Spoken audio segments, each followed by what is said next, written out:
Hello guys, have you all? Welcome back to our channel. జనరల్గా మన daily లైఫ్లో మనం చాలా రకాల వర్డ్స్ అండ్ సెంటెన్సెస్ అనేవి యూజ్ చేస్తూ ఉంటాం కదా. సో అలాంటి వర్డ్స్ అండ్ సెంటెన్సెస్లో నుంచి నేను కొన్ని వర్డ్స్ తీసుకొని వాటికి సంబంధించిన కొన్ని ఎగ్జాంపుల్ సెంటెన్సెస్ అనేవి మీకు క్లియర్గా చెప్తాను. మీరైతే ఈ వీడియోని స్కిప్ చేయకుండా ఎండ్ వరకు చూడడానికి ప్రయత్నించండి. అలాంటి వీడియోస్ నా ఛానల్లో చాలానే ఉన్నాయి, వాటిని కూడా ఒకసారి మీరు ప్లేలిస్ట్లోకి వెళ్ళి చూసేయండి. మీకు ఏమైనా డౌట్స్ ఉంటే డిస్క్రిప్షన్లో నా ఇన్స్టాగ్రామ్ ఐడి అనేది లింక్ ఇచ్చున్నాను, ఒకసారి చెక్ చేయండి. మరెందుకు ఆలస్యం, let's go to the topic. First word ఎప్పుడు చూసినా. ఎప్పుడు చూసినా అంటే when ever it is scene. When ever it is seen అంటే ఎప్పుడు చూసినా. అంటే ఫర్ ఎగ్జాంపుల్, ఆమె ఎప్పుడు చూసినా ఏడుస్తూ ఉంటుంది అంటే ఎప్పుడు చూసినా కూడా ఆమె ఏడుస్తూనే ఉంటుంది. సో ఈ విధంగా ఎప్పుడు చూసినా అనే వర్డ్ని కూడా మనం చాలా సందర్భంలో యూజ్ చేస్తూ ఉంటాం కదా. సో ఈ వర్డ్ని తీసుకొని కొన్ని ఎగ్జాంపుల్స్ అనేవి చూద్దాం. సో ఫస్ట్ వన్, ఎప్పుడు చూసినా అతను ఇతరులతో మాట్లాడుతూ ఉంటాడు. ఎప్పుడు చూసినా అతను ఇతరులతో మాట్లాడుతుంటాడు. సో దీన్ని ఇంగ్లీష్లో when ever it is seen he chit charts with others. When ever it is seen అంటే ఎప్పుడు చూసినా he chit charts with others అంటే ఇతరులతో మాట్లాడుతూనే ఉంటాడు అని. ఇక్కడ మనం మాట్లాడుతూ అనేదాన్ని చిట్ చాట్ అని అంటున్నాం అనమాట. అదేవిధంగా నెక్స్ట్ వన్, ఎప్పుడు చూసినా వాళ్ళు చదువుతుంటారు. ఎప్పుడు చూసినా వాళ్ళు చదువుతుంటారు అని ఇలా చెప్పాలనుకున్నప్పుడు whenever it is seen they study. Whenever it is seen అంటే ఎప్పుడు చూసినా కూడా దే స్టడీ అంటే వాళ్ళు చదువుతూనే ఉంటారు. అదేవిధంగా నెక్స్ట్ వన్, ఎప్పుడు చూసినా ఆమె వండుతుంటుంది. ఎప్పుడు చూసినా ఆమె వండుతుంటుంది అంటే వంట చేస్తూనే ఉంటుంది అని. దీని ఇంగ్లీష్లో when ever it is seen she cooks. When ever it is seen అంటే ఎప్పుడు చూసినా షీ కుక్స్ అంటే ఆమె వంట వండుతుంది. అదేవిధంగా నెక్స్ట్ వన్, ఎప్పుడు చూసినా అతను ఫోన్లో మాట్లాడుతుంటాడు. ఎప్పుడు చూసినా అతను ఫోన్లో మాట్లాడుతుంటాడు ఇలా చెప్పాలనుకున్నప్పుడు whenever it is seen he speaks over the phone. Whenever it is seen అంటే ఎప్పుడు చూసినా హీ స్పీక్స్ అంటే అతను మాట్లాడుతుంటాడు, ఓవర్ ద ఫోన్ అంటే ఫోన్లోనే. అదేవిధంగా నెక్స్ట్ వన్, ఎప్పుడు చూసినా నువ్వు పని చేస్తుంటావు అంటే ఎప్పుడు చూసినా కూడా నువ్వు ఏదో ఒక పని చేస్తూనే ఉంటావు అని ఇలా చెప్పాలనుకున్నప్పుడు whenever it is seen you work. Whenever it is seen ఎప్పుడు చూసినా యు వర్క్ అంటే నువ్వు పని చేస్తూనే ఉంటావు. అదేవిధంగా లాస్ట్ వన్, ఎప్పుడు చూసినా ఆమె ఏడుస్తుంటుంది. దీన్ని ఎగ్జాంపుల్గా చెప్పుకున్నాం కదా. దీన్ని ఇంగ్లీష్లో ఎలా చెప్పాలంటే whenever it is seen she cries. She cries అంటే ఆమె ఏడుస్తుంటుంది. Whenever it is seen అంటే ఎప్పుడు చూసినా.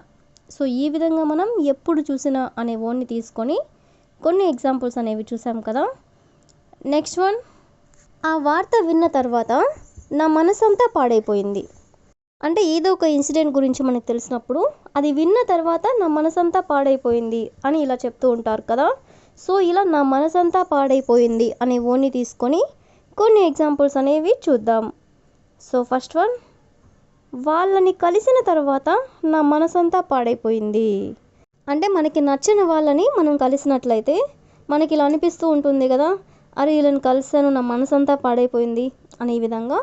సో దీని ఇంగ్లీష్లో all my mind got spoiled after meeting them. All my mind got spoiled అంటే నా మనసంతా పాడైపోయింది. After meeting them. After meeting them అంటే వాళ్ళని కలిసిన తర్వాత. అదేవిధంగా నెక్స్ట్ వన్, అతనిని చూసిన తర్వాత నా మనసంతా పాడైపోయింది. అతనిని చూసిన తర్వాత నా మనసంతా పాడైపోయింది అని ఇలా చెప్పాలనుకున్నప్పుడు all my mind got spoiled after seeing him. All my mind got spoiled అంటే నా మనసంతా పాడైపోయింది. ఆఫ్టర్ సీయింగ్ హిమ్ అంటే అతనిని చూసిన తర్వాత. అదేవిధంగా నెక్స్ట్ వన్, అక్కడికి వెళ్ళిన తర్వాత నా మనసంతా పాడైపోయింది. అక్కడికి వెళ్ళిన తర్వాత నా మనసంతా పాడైపోయింది అని చెప్పాలనుకున్నప్పుడు all my mind got spoiled after going there. After going there అంటే అక్కడికి వెళ్ళిన తర్వాత. All my mind got spoiled అంటే నా మనసంతా పాడైపోయింది.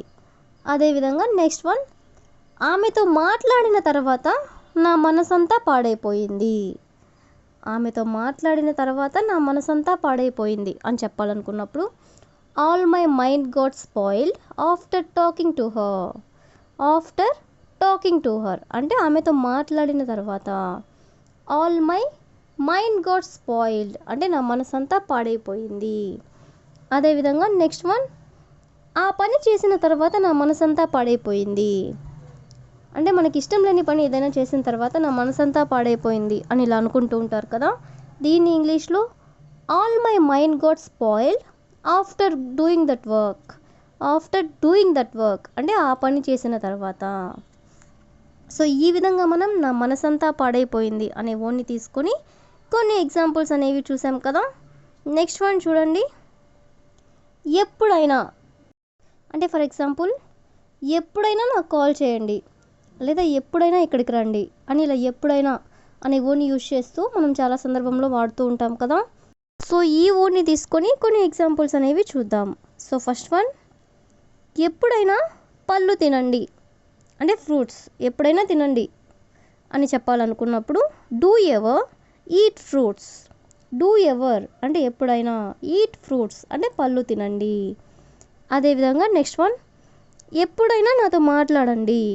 ఎప్పుడైనా నాతో మాట్లాడండి అన్నది అనుకున్నప్పుడు do ever talk to me. Do ever talk to me అంటే ఎప్పుడైనా నాతో మాట్లాడండి. అదేవిధంగా నెక్స్ట్ వన్, ఎప్పుడైనా స్నానం చేయండి అని చెప్పాలనుకున్నప్పుడు do ever take a bath. Take a bath అంటే స్నానం చేయండి. డూ ఎవర్ అంటే ఎప్పుడైనా. అదేవిధంగా నెక్స్ట్ వన్, ఎప్పుడైనా పనుకోండి. ఎప్పుడైనా పడుకోండి అని చెప్పాలనుకున్నప్పుడు do ever sleep. Do ever sleep అంటే ఎప్పుడైనా పడుకోండి. అదేవిధంగా నెక్స్ట్ వన్, ఎప్పుడైనా ఇంటికి వెళ్ళండి. ఎప్పుడైనా ఇంటికి వెళ్ళండి అనాలనుకున్నప్పుడు do ever go home. Do ever go home అంటే ఎప్పుడైనా ఇంటికి వెళ్ళండి. అదేవిధంగా నెక్స్ట్ వన్, ఎప్పుడైనా ఇక్కడికి రండి. ఎప్పుడైనా ఇక్కడికి రండి దీన్ని మనం ఎగ్జాంపుల్గా చెప్పుకున్నాం కదా. దీన్ని ఇంగ్లీష్లో do ever come here. Do ever come here అంటే ఎప్పుడైనా ఇక్కడికి రండి. అదేవిధంగా నెక్స్ట్ వన్, ఎప్పుడైనా నాకు కాల్ చేయండి అని చెప్పాలనుకున్నప్పుడు do ever call me. Do ever call me అంటే ఎప్పుడైనా నాకు కాల్ చేయండి. సో ఈ విధంగా మనం ఎప్పుడైనా అనే వర్డ్ని తీసుకొని కొన్ని ఎగ్జాంపుల్స్ అనేవి చూసాం కదా. So that's all for today. I will ask you A question for you. ఎప్పుడైనా మీరు వాళ్ళతో మాట్లాడండి. ఎప్పుడైనా మీరు వాళ్ళతో మాట్లాడండి. So if you know this one in English, please you can comment in the comment section. Thank you for watching.